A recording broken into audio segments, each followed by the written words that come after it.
kingdom where the sky never turns blue, where the air is filled with ash and the ground is soaked with blood. There was once a throne of light, but that light was stolen.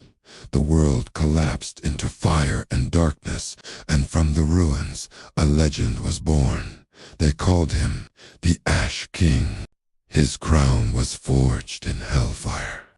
His eyes burned with eternal rage, and behind him stood the spirits of 1,000 fallen warriors.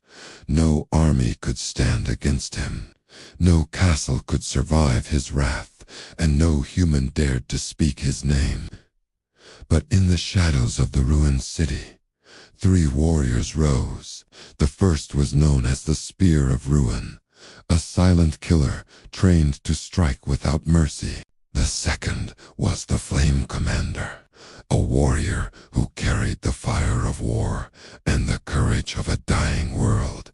And the third was something far darker, a demon-born soldier, a creature forged by hatred and fueled by fear.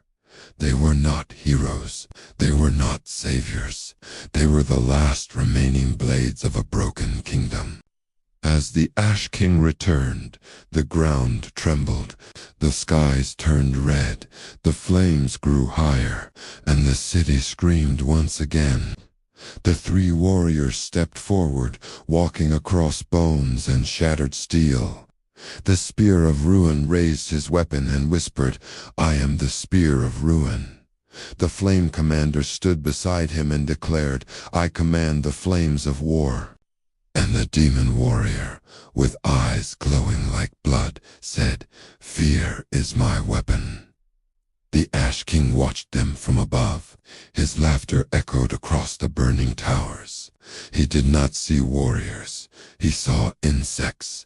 He lifted his giant axis, and the flames around him exploded like a storm. Then the Ash King spoke, "Kneel or burn forever." The world fell silent. Even the fire paused for a moment. But the warriors did not kneel. They charged forward. The Spear of Ruin struck first, piercing through shadows. The Flame Commander unleashed a wave of fire, burning everything in its path, and the demon warrior moved faster than the eye could follow, cutting through the battlefield like a nightmare. But the Ash King was not alone. From the smoke, undead soldiers rose.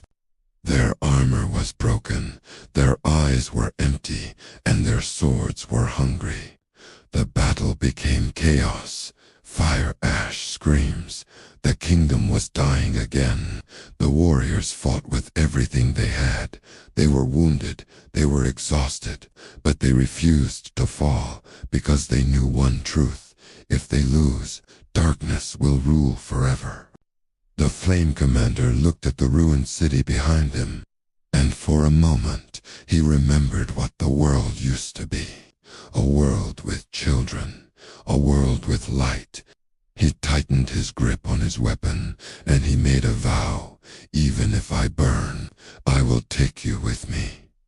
The Spear of Ruin stepped closer to the Ash King, his spear shaking with rage, and the demon warrior smiled, because fear was the only language he understood.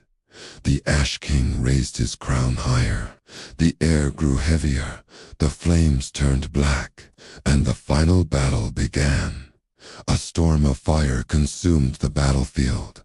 The ground cracked, the towers collapsed, the sky screamed, and in the middle of the chaos, the 3 warriors stood together, not as soldiers, but as legends. And as the Ash King swung his axes down, the warriors jumped forward. One last strike, one last chance, one last moment to decide the fate of the world. And when the dust settled, only one thing remained: a crown burning in the ashes, and a whisper carried by the wind. "This is not